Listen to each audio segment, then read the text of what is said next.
2020 has taught me to appreciate every sunrise, everything.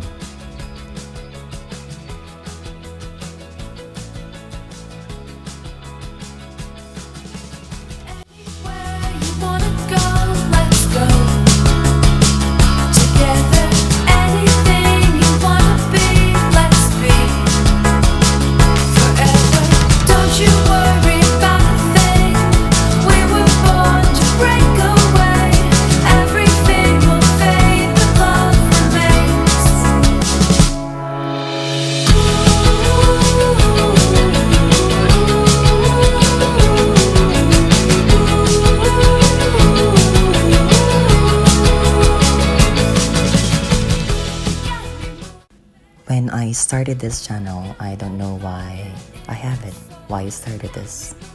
But because of what's happening and all of the uncertainty, all I want now is to inspire.